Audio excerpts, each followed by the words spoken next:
گویا وہ نیکی کے کاموں میں پہل کرتے تھے۔ ان کی یہ کنیت اس قدر مشہور ہوئی کہ اصل نام سے بہت کم لوگ واقف ہیں۔ انہوں نے چونکہ ہر موقع اور ہر مرحلے پر نبی کریم صلی اللہ علیہ وسلم کی تصدیق کی کہ آپ سچے رسول ہیں اور جو کچھ آپ فرماتے ہیں بالکل سچ ہوتا ہے، اسی طرح ہر حالت میں، دکھ میں بھی اور سکھ میں بھی انہوں نے نبی کریم صلی اللہ علیہ وسلم کا ساتھ دیا، اسی لیے صدیق کے لقب سے مشہور ہوئے۔ خود رسول اللہ صلی اللہ علیہ وسلم نے انہیں صدیق کے لقب سے یاد فرمایا۔ صدیق سے مراد ہے نہایت سچا، سچائی کے خلاف ہر برائی کے مقابلے میں ڈٹ جانے والا۔ چنانچہ ابو بکر صدیق ہر موقع پر سچے ثابت ہوئے، لہذا صدیق کہلائے۔ ان کا ایک لقب عتیق بھی ہے۔ عتیق کا مطلب ہے آزاد۔ آپ نے انہیں دیکھ کر ایک بار فرمایا، تم اللہ کی طرف سے دوزخ سے آزاد ہو۔ ایک اور موقع پر آپ نے فرمایا، جسے زمین پر دوزخ سے آزاد کیے ہوئے شخص کو دیکھنا ہو وہ ابو بکر کو دیکھ لے۔ اس لحاظ سے ان کا ایک لقب عتیق ہوا۔ ان کا ایک مشہور لقب یار غار بھی ہے۔ وہ غار ثور میں آپ کے ساتھ تھے، جیسا کہ آپ ابھی آیت اور اس کا ترجمہ سن چکے ہیں، تفصیلات آگے آئیں گی۔ آپ خاندان تیم سے تھے۔ قریش کی کئی شاخیں تھیں، ان میں سے ایک کا نام بنو ہاشم تھا۔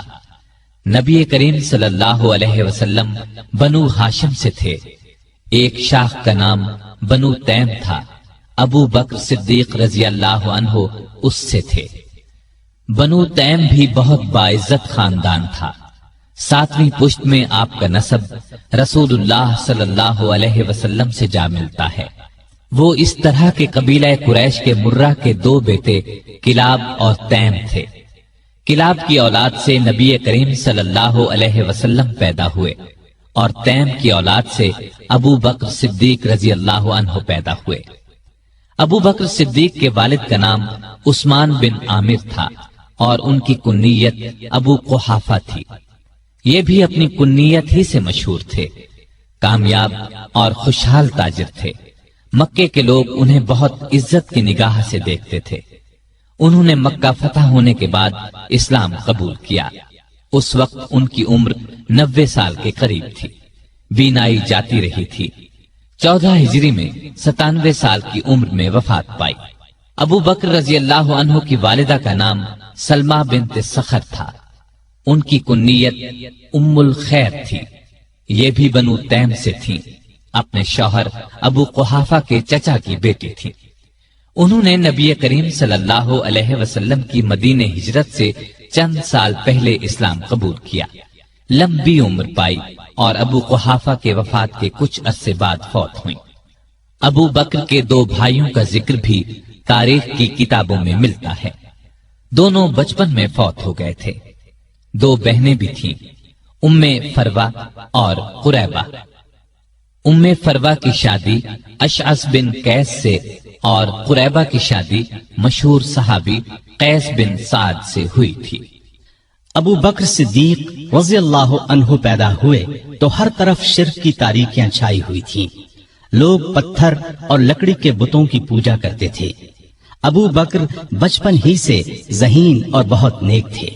ہوش سنبھالا تو ماں باپ کو بتوں کی پوجا کرتے دیکھا، لیکن کسی نے ابو بکر کو بتوں کی پوجا کرتے نہ دیکھا، نہ کسی نے انہیں مجبور کیا۔ اس وقت عرب میں لکھنے پڑھنے کا رواج نہیں تھا۔ بہت تھوڑے لوگ لکھنا پڑھنا جانتے تھے۔ ابو بکر پڑھے لکھے لوگوں میں سے تھے۔ شاید انہوں نے بچپن ہی میں لکھنا پڑھنا سیکھ لیا تھا۔ لڑنے کا طریقہ اور ہتھیاروں کا استعمال بھی سیکھا تھا اور تجارت کرنے کے گر بھی سیکھ لیے تھے۔ وہ کبھی نشے والی چیز کے قریب نہیں گئے، نہ کسی برے کام میں کبھی حصہ لیا۔ جوان ہوئے تو خوبیاں اور نکھر گئیں۔ 18 سال کی عمر میں تجارت کا پیشہ اختیار کیا۔ وہ یمن، شام اور عراق وغیرہ جاتے، وہاں سے کپڑا خرید کر لاتے اور فروخت کرتے۔ بہت جلد اپنی سچائی اور دیانت کی وجہ سے دوسرے تاجروں کو پیچھے چھوڑ گئے، دولت مند ہو گئے۔ مکے کے رئیسوں میں ان کا شمار ہونے لگا۔ جتنے دولت مند تھے اتنے ہی سخی، نرم دل اور لوگوں کے ہمدرد تھے۔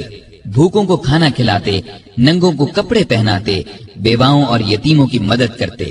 کسی کو مصیبت میں دیکھتے تو فوراً اس کی مدد کو پہنچتے، عام لوگوں کے ساتھ بہت محبت اور شفقت سے پیش آتے، کبھی جھوٹ نہیں بولتے تھے، شراب اور بتوں سے نفرت کرتے تھے۔ اس زمانے میں جو بے شمار دوسری برائیاں پھیلی ہوئی تھیں ان سے بھی دور رہتے تھے۔ عربی زبان کے بہت اچھے عالم تھے، کبھی کبھار شعر بھی کہہ لیتے تھے۔ عرب میں یہ بات بہت خوبی کی سمجھی جاتی تھی۔ قریش کی مختلف شاخوں اور دوسرے قبیلوں کے رسم و رواج اور حسب و نسب کو جاننے والا ان سے بڑھ کر کوئی نہیں تھا۔ قتل کے مقدمات کے فیصلے وہی کرتے تھے۔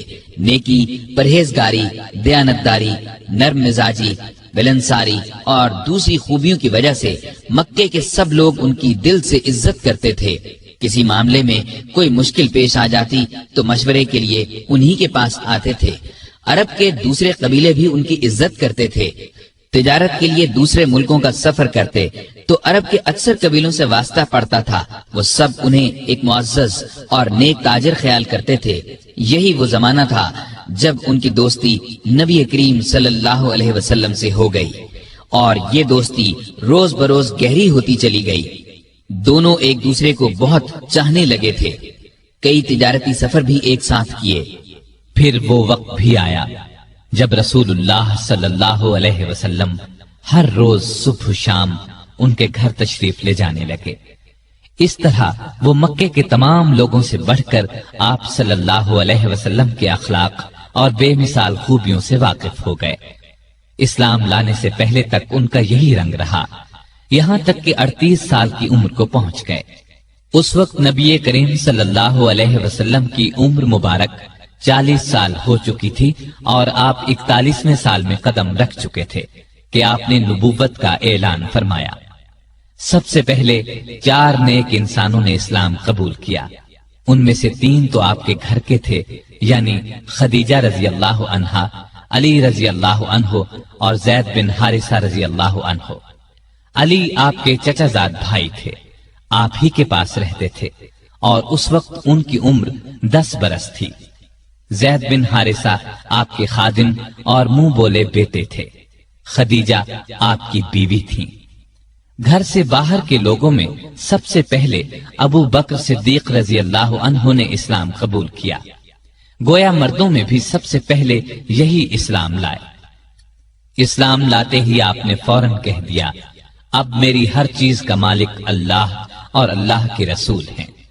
مال اور اسباب تو کیا چیز ہیں، ان کی خاطر جان اور اولاد بھی قربان کر سکتا ہوں۔ نبوت کا اعلان فرمانے کے بعد نبی صلی اللہ علیہ وسلم نے شروع کے 3 سالوں میں صرف ان سمجھدار لوگوں کو اسلام کی طرف بلایا جن سے یہ امید کی جا سکتی تھی کہ وہ جھگڑا نہیں کریں گے اور اللہ کا سچا دین قبول کر لیں گے۔ اس کام میں ابو بکر صدیق نے آپ کا پورا ساتھ دیا، اسلام کی تبلیغ کی اور قریش کے بڑے بڑے لوگوں کو مسلمان کر لیا۔ ان میں عثمان غنی، طلحہ، زبیر، سعد بن ابی وقاص اور عبد الرحمن بن عوف رضی اللہ عنہم جیسے اونچے رتبے کے لوگ شامل تھے۔ رسول کریم صلی اللہ علیہ وسلم کی تبلیغ سے 3 سال میں قریباً 150 نیک مردوں اور عورتوں نے اسلام قبول کیا۔ یہ کام چپ کے کیا گیا۔ اس زمانے میں نمازیں بھی چھپ کر پڑھی جاتی تھیں تاکہ کافروں کو ان کے اسلام لانے کا پتہ نہ چلے۔ تاہم ایک دن چند کافروں نے مسلمانوں کو نماز پڑھتے دیکھ لیا۔ انہوں نے مسلمانوں کو باپ دادا کا مذہب چھوڑنے پر برا بھلا کہا۔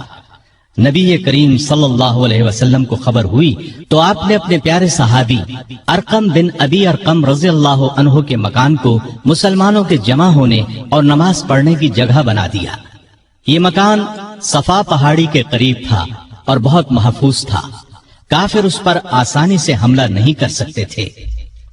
نبوت کے 4تھے سال اللہ تعالیٰ کے حکم سے آپ نے کھلم کھلا اسلام کی تبلیغ شروع فرمائی۔ اس پر کافر بھڑک اٹھے، مسلمانوں کو ستانے لگے، ان کے دشمن بن گئے۔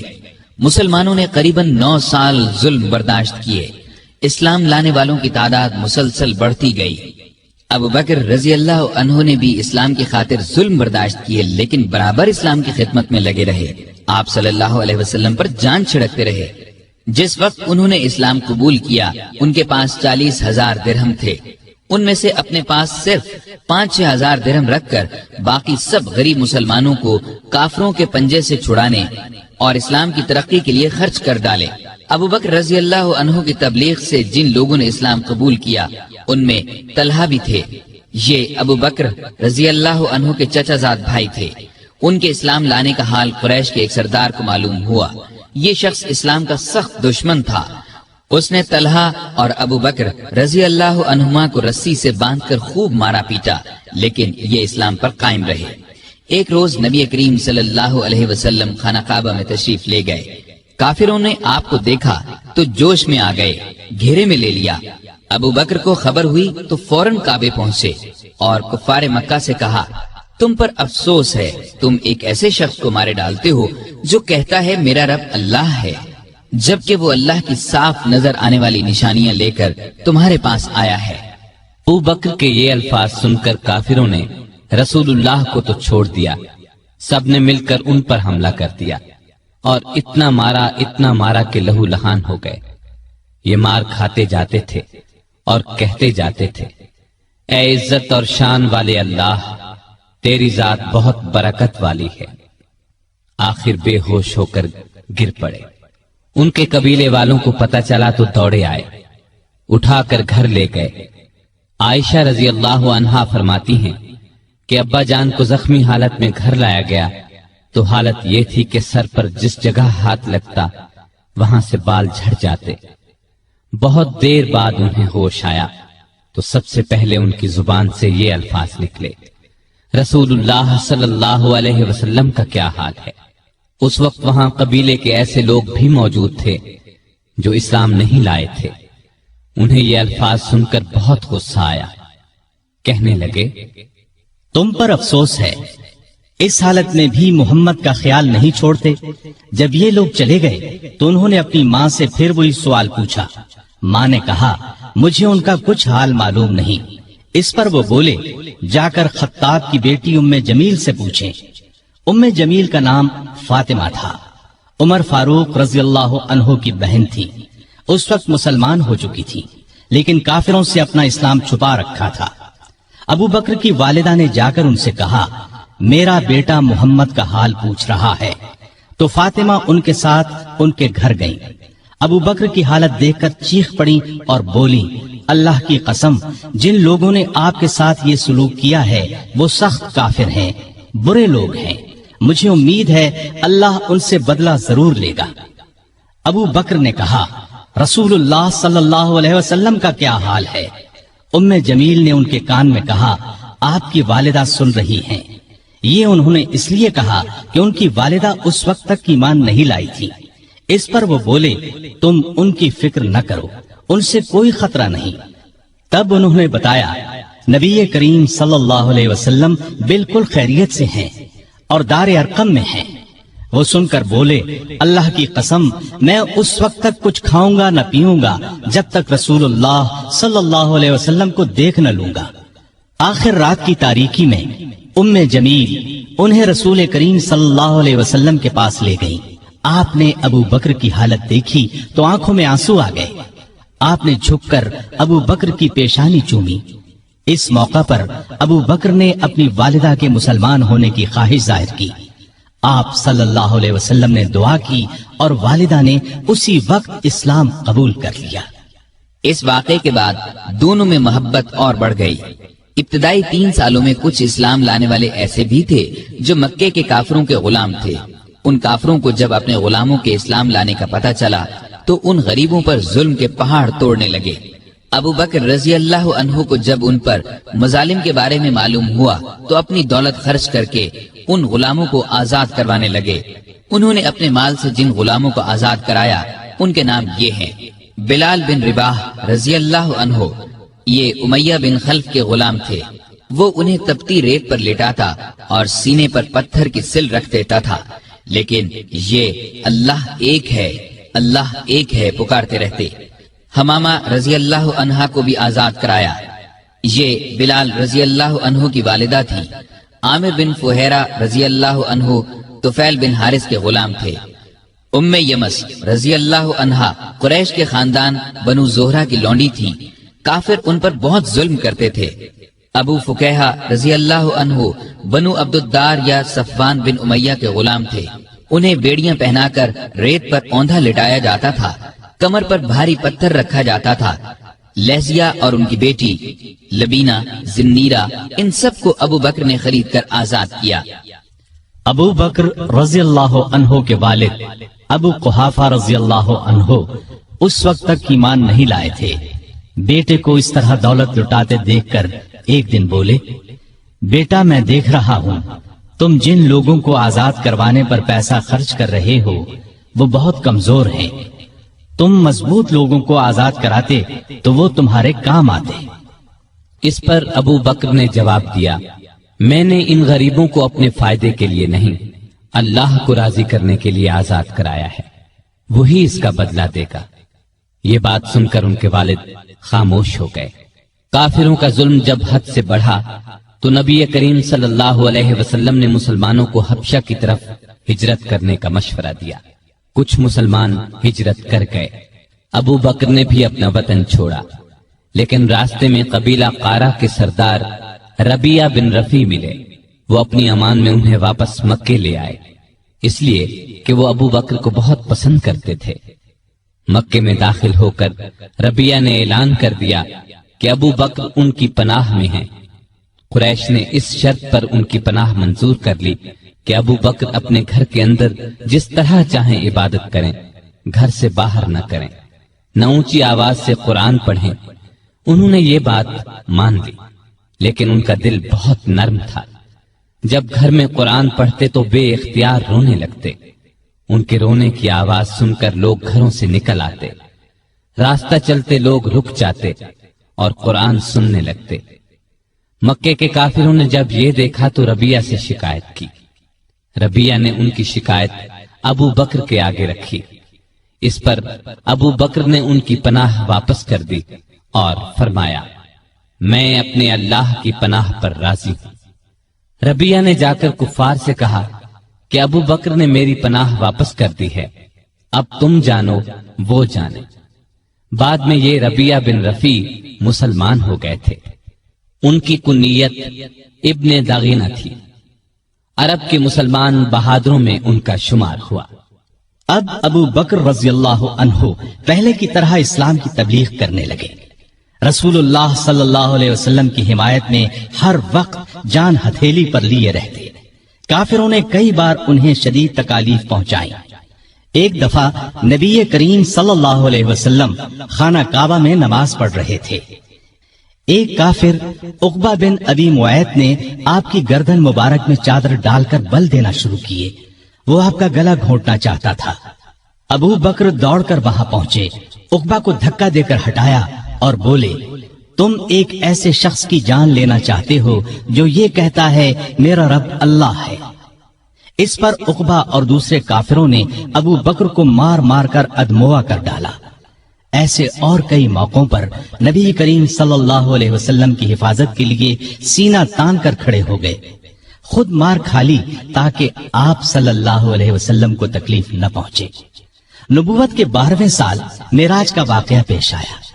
صبح کے وقت جب رسول اللہ صلی اللہ علیہ وسلم نے ابو جہل وغیرہ کے سامنے یہ واقعہ بیان فرمایا تو وہ مذاق اڑانے لگے اور ابو بکر کے پاس گئے اور کہا کہ دیکھو تمہارے صاحب کیسی باتیں کر رہے ہیں۔ اس پر انہوں نے جواب دیا، اگر محمد صلی اللہ علیہ وسلم نے یہ باتیں کہی ہیں تو ان کے سچا ہونے میں مجھے ذرہ بھر شک نہیں، کیونکہ سچ کے سوا آپ کی زبان مبارک پر کوئی بات نہیں آتی۔ پھر خود آپ کے پاس آئے اور پوچھا، اے اللہ کے رسول صلی اللہ علیہ وسلم، کیا واقعی آپ نے ایسا فرمایا ہے؟ آپ نے فرمایا، ہاں۔ یہ سنتے ہی ابو بکر نے عرض کیا، جو کچھ آپ نے فرمایا میں اس پر ایمان لاتا اور تصدیق کرتا ہوں کہ آپ بالکل سچے ہیں۔ ابو بکر کو صدیق کا لقب اسی لیے ملا کہ انہوں نے اس موقع پر اور دوسرے موقعوں پر بھی ہمیشہ رسول اللہ صلی اللہ علیہ وسلم کی تصدیق کی اور آپ کی نبوت کی گواہی دی۔ پھر جب کافروں نے نبی کریم صلی اللہ علیہ وسلم کو قتل کرنے کا منصوبہ تیار کر لیا تو اللہ تعالیٰ نے آپ کو ہجرت کی اجازت دے دی۔ آپ ابو بکر کے پاس آئے اور انہیں بتایا مجھے ہجرت کی اجازت مل گئی ہے۔ یہ سن کر ابو بکر نے عرض کیا میرے ماں باپ آپ پر قربان ہوں، کیا مجھے بھی آپ کے ساتھ چلنے کی اجازت ہے؟ آپ نے فرمایا ہاں۔ یہ سن کر ابو بکر اتنے خوش ہوئے کہ رونے لگے۔ عائشہ رضی اللہ عنہا فرماتی ہیں کہ اس روز مجھے پہلی بار معلوم ہوا کہ کوئی شخص حد سے زیادہ خوشی سے بھی رونے لگتا ہے۔ پھر ابو بکر نے عرض کیا مجھے اندازہ تھا کہ آپ ہجرت کریں گے، اس لیے میں نے 2 اونٹنیوں کو کھلا پلا کر تیار کر رکھا ہے، ان میں سے ایک آپ لے لیں۔ آپ نے فرمایا لیکن میں قیمت دے کر لوں گا۔ ابو بکر خاموش ہو گئے۔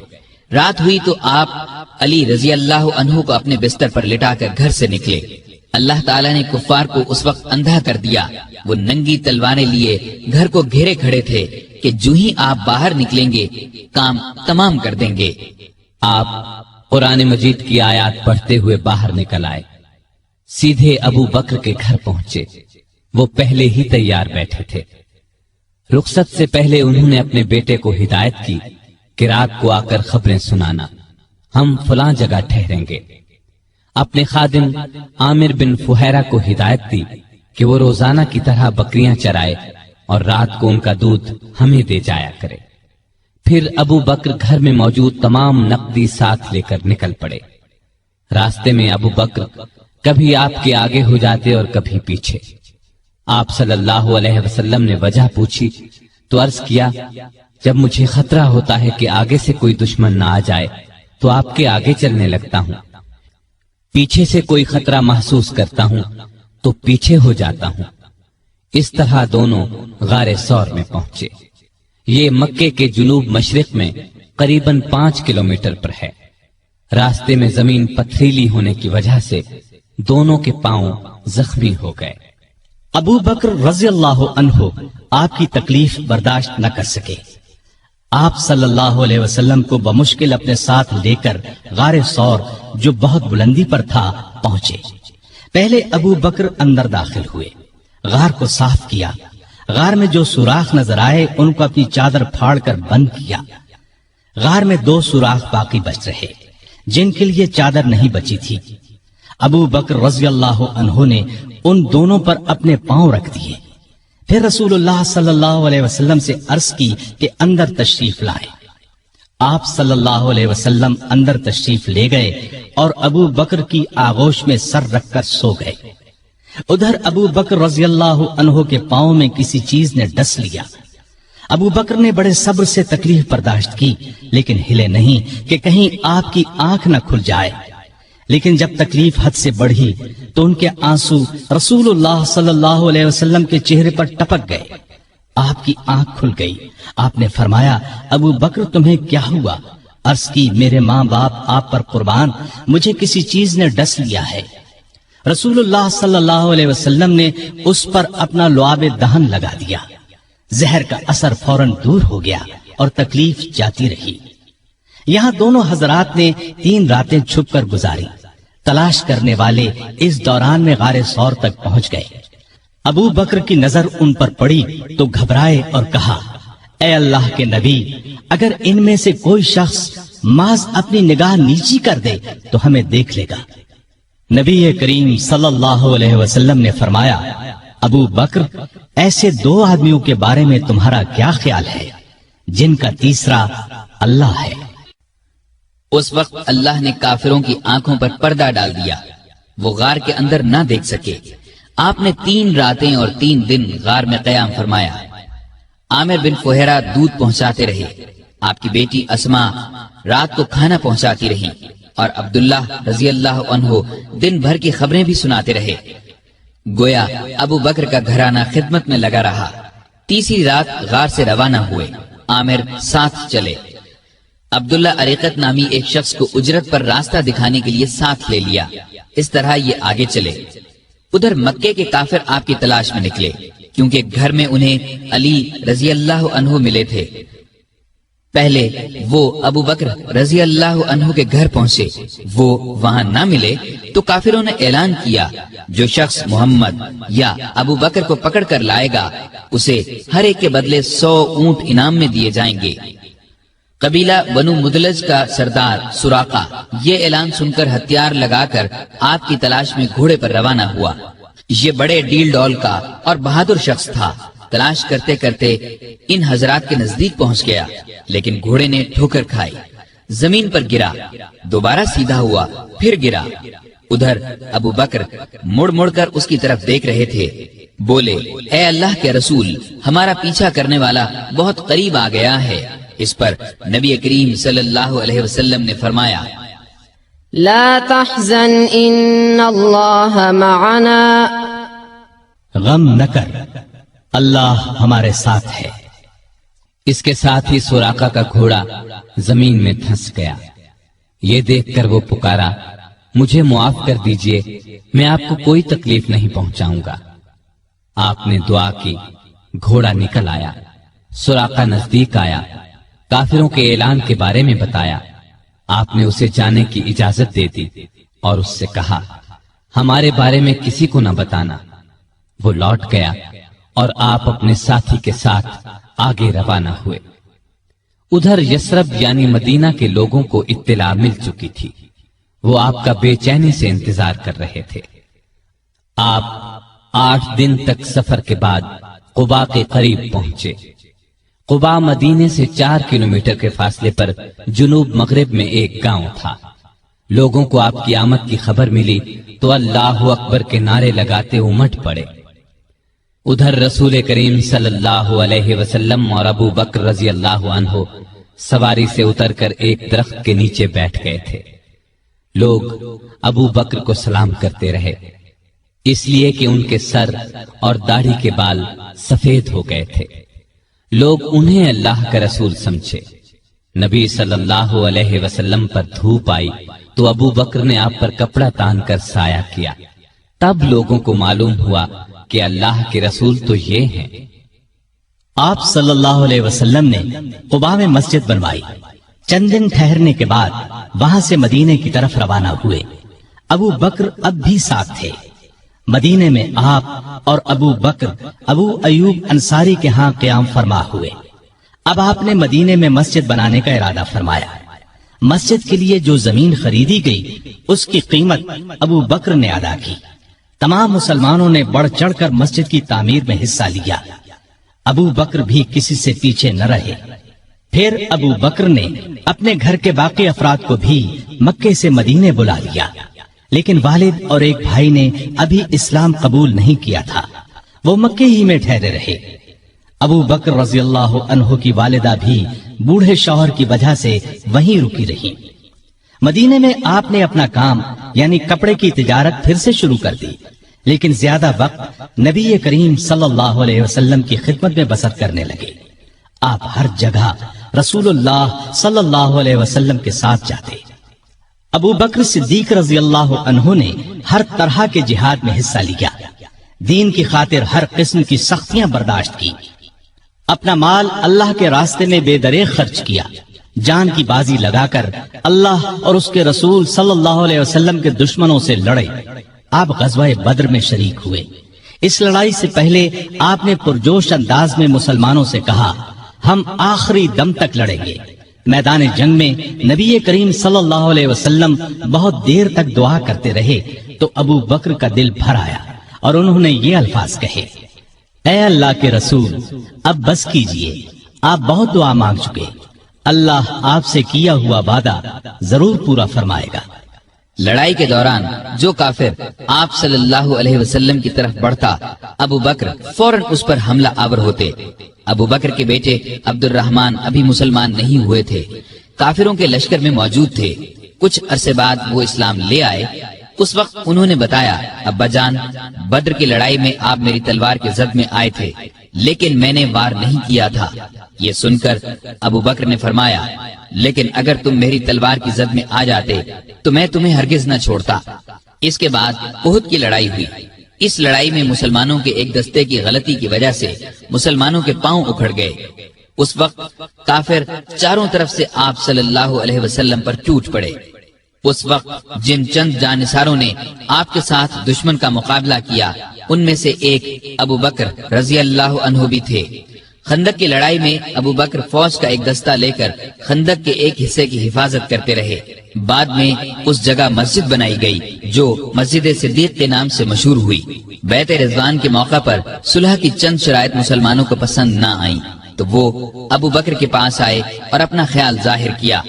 ابو بکر نے ان سے فرمایا، آپ اللہ کے رسول ہیں، جس طرح اللہ حکم دیتا ہے اسی طرح کرتے ہیں، اللہ ان کی مدد کرے گا، تم ان کی اطاعت کرتے رہو، اللہ کی قسم وہ حق پر ہیں۔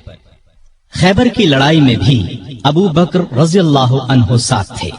فتح مکہ کے موقع پر بھی ابو بکر ساتھ تھے۔ قریش میں اب مقابلے کی تاب نہیں تھی۔ آپ صلی اللہ علیہ وسلم نے انہیں معاف کر دیا۔ ابو بکر اپنے والد ابو قحافہ کو آپ کی خدمت میں لائے۔ وہ بہت بوڑھے ہو چکے تھے، بینائی بھی زائل ہو چکی تھی۔ ابو بکر نے خواہش ظاہر کی کہ وہ مسلمان ہو جائیں۔ آپ صلی اللہ علیہ وسلم نے ان کے سینے پر ہاتھ پھیرا اور فرمایا، اسلام لے آئیے۔ انہوں نے اسی وقت کلمہ پڑھ لیا۔ غزوہ حنین کے موقع پر جب قبیلہ حوازن نے زبردست تیر اندازی کی تو مسلمانوں کی صفیں ٹوٹ گئیں۔ اس وقت جو صحابہ ثابت قدم رہے ان میں ابو بکر بھی تھے۔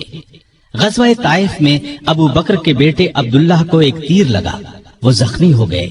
چند دن میں زخم ٹھیک ہو گیا لیکن پھر خراب ہو گیا اور وہ اسی زخم کی وجہ سے فوت ہوئے۔ تبوک کی لڑائی کے موقع پر لشکر کے لیے ہتھیاروں اور سواریوں کی بہت ضرورت تھی۔ آپ نے مسلمانوں سے فرمایا، دل کھول کر مال اور سامان دیں۔ اس پر غریب امیر ہر مسلمان نے مال، سامان، اونٹ، گھوڑے، غلہ، کھجوریں وغیرہ آپ کی خدمت میں ڈھیر کر دی۔ ابو بکر اپنے گھر کا تمام سامان اور ہر چیز لے آئے۔ نبی کریم صلی اللہ علیہ وسلم نے پوچھا، ابو بکر بال بچوں کے لیے کیا چھوڑا؟ انہوں نے عرض کیا، ان کے لیے اللہ اور اللہ کا رسول کافی ہیں۔ لڑائی میں آپ صلی اللہ علیہ وسلم نے ساری فوج کا انتظام ابو بکر رضی اللہ عنہ کے سپرد کیا۔ فوج کا بڑا جھنڈا بھی انہی کو دیا۔ تبوک مدینے سے 686 کلومیٹر دور ہے۔ مسلمان تکلیفیں اٹھاتے وہاں پہنچے۔ تبوک سے واپسی کے بعد حج کے دن قریب آئے تو آپ صلی اللہ علیہ وسلم نے ابو بکر کو امیر حج مقرر فرمایا۔ انہوں نے لوگوں کو حج کرایا۔ ہجرت کے 10ویں سال رسول کریم صلی اللہ علیہ وسلم خود حج کے لیے مکہ تشریف لے گئے۔ ابو بکر رضی اللہ عنہ اور ہزارہا مسلمان آپ کے ساتھ تھے۔ آپ کا سامان ابو بکر کی اونٹنی پر لادا گیا۔ 11 ہجری میں آپ نے ایک لشکر شام بھیجنے کے لیے تیار کیا۔ اس لشکر کا سردار آپ نے اپنے ایک پیارے نوجوان اسامہ بن زید رضی اللہ عنہ کو مقرر فرمایا۔ اس لشکر کو بھیجنے کا مقصد یہ تھا کہ روم کے بادشاہ سے موتا کی لڑائی کا بدلہ لیا جائے۔ موتا کی لڑائی 8 ہجری میں ہوئی تھی اور اس میں رومی عیسائیوں کے ہاتھوں نبی کریم صلی اللہ علیہ وسلم کے 12 پیارے صحابہ شہید ہو گئے تھے۔ ان میں اسامہ رضی اللہ عنہ کے والد زید بھی تھے۔ اس لشکر میں ابو بکر رضی اللہ عنہ بھی شریک تھے۔ انہوں نے اس بات کی پرواہ تک نہیں کی کہ ان کا سپہ سالار 18-19 سال کی عمر کا ایک نوجوان ہے۔ دراصل وہ اللہ کے سپاہی تھے اور جو بات اللہ کے رسول صلی اللہ علیہ وسلم کو پسند تھی وہی انہیں بھی پسند تھی۔ حج سے واپسی پر نبی صلی اللہ علیہ وسلم نے مسلمانوں کو یہ خطبہ دیا، اللہ نے اپنے ایک بندے کو اختیار دیا کہ چاہے تو دنیا کی نعمتوں کو قبول کر لے اور چاہے تو اللہ کے پاس جا کر ان نعمتوں کو قبول کرے جو وہاں ملنے والی ہیں۔ تو اس بندے نے اللہ کے پاس جا کر ملنے والی نعمتوں کو قبول کیا ہے۔ یہ خطاب سن کر ابو بکر رضی اللہ عنہ رونے لگے۔ وہ سمجھ گئے کہ یہ آپ صلی اللہ علیہ وسلم نے اپنے بارے میں فرمایا ہے۔ ہجرت کے 11ویں سال رسول کریم صلی اللہ علیہ وسلم کے مرض میں اضافہ ہو گیا تو آپ نے ابو بکر کو نماز پڑھانے کا حکم فرمایا۔ ابو بکر نمازیں پڑھانے لگے۔ اس دوران میں ایک صبح آپ کو افاقہ محسوس ہوا تو آپ سہارا لے کر مسجد میں تشریف لے آئے۔ ابو بکر نے پیچھے ہٹنا چاہا تو آپ نے اشارے سے فرمایا، اپنی جگہ پر رہو۔ پھر آپ نے ان کے ساتھ بیٹھ کر نماز ادا کی۔ ہجرت کے 11ویں سال 12 ربیع الاول بروز پیر آپ صلی اللہ علیہ وسلم نے رحلت فرمائی۔ وہ دن ابو بکر کی زندگی کا سب سے بڑے صدمے کا دن تھا۔ انہوں نے نبی کریم صلی اللہ علیہ وسلم کی پیشانی کو بوسہ دیا اور فرمایا، میرے ماں باپ آپ پر قربان، اللہ آپ پر 2 موتیں جمع نہیں کرے گا۔ جو موت اللہ نے آپ کے لیے لکھ دی وہ آ چکی، اب آپ پر کبھی موت نہیں آئے گی۔ اس وقت صحابہ کی حالت بہت نازک تھی۔ سیدنا عمر فاروق رضی اللہ عنہ ننگی تلوار لیے اعلان کرتے نظر آئے، جو شخص یہ کہے گا کہ رسول اللہ صلی اللہ علیہ وسلم نے وفات پائی، میں اسے جان سے مار ڈالوں گا۔ ابو بکر نے ان کی یہ تقریر سنی تو فرمایا، اے عمر سنبھلو اور چپ ہو جاؤ۔ پھر آپ نے لوگوں کے سامنے تقریر کی، لوگوں، جو شخص محمد صلی اللہ علیہ وسلم کو پوچھتا تھا وہ جان لے کہ محمد صلی اللہ علیہ وسلم وفات پا گئے ہیں، اور جو اللہ کو پوچھتا تھا وہ سمجھ لے کہ اللہ زندہ ہے، وہ کبھی نہیں مرے گا۔ ان الفاظ کے بعد آپ نے قرآن مجید کی یہ آیت تلاوت فرمائی، محمد صلی اللہ علیہ وسلم صرف رسول ہی ہیں، ان سے پہلے بہت سے رسول آ چکے ہیں۔ کیا اگر ان کا انتقال ہو جائے یا شہید ہو جائیں تو تم اسلام سے اپنی ایڑیوں کے بل پھر جاؤ گے؟ اور جو کوئی پھر جائے اپنی ایڑیوں پر تو ہرگز اللہ تعالیٰ کا کچھ نہ بگاڑے گا۔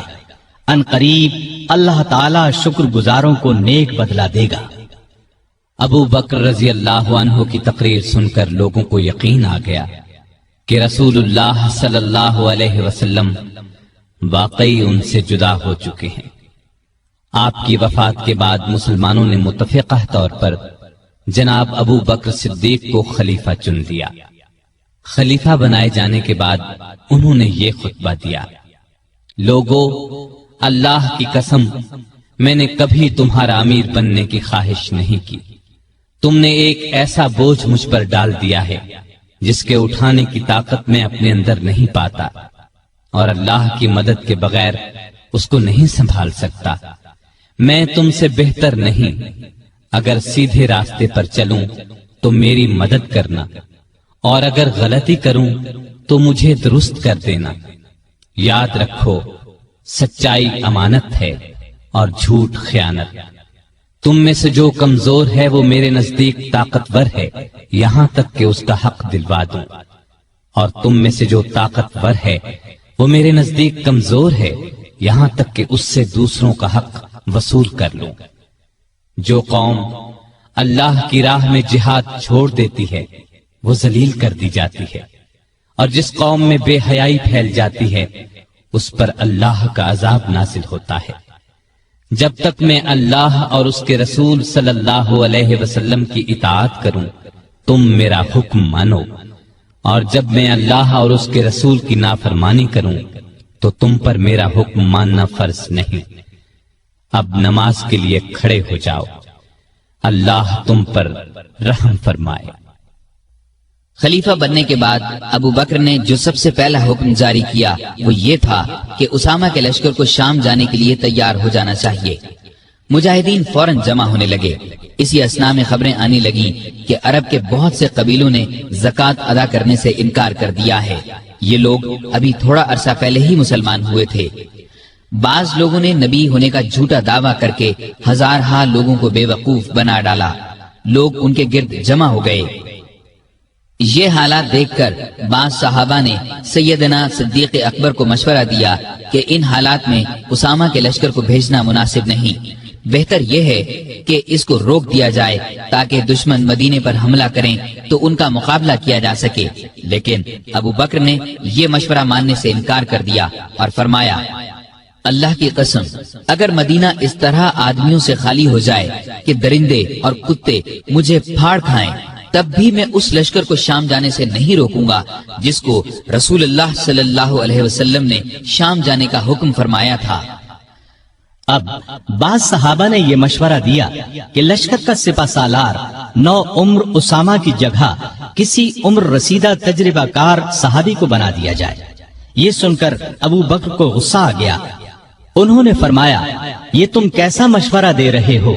جس شخص کو رسول اللہ صلی اللہ علیہ وسلم نے لشکر کا امیر بنایا، میں اس کی جگہ کسی اور کو امیر مقرر کروں؟ ایسا ہرگز نہیں ہوگا۔ پھر ابو بکر رضی اللہ عنہ لشکر کو رخصت کرنے کے لیے خود مدینے سے باہر مقام جرف پر پہنچے، دور تک انہیں چھوڑنے گئے۔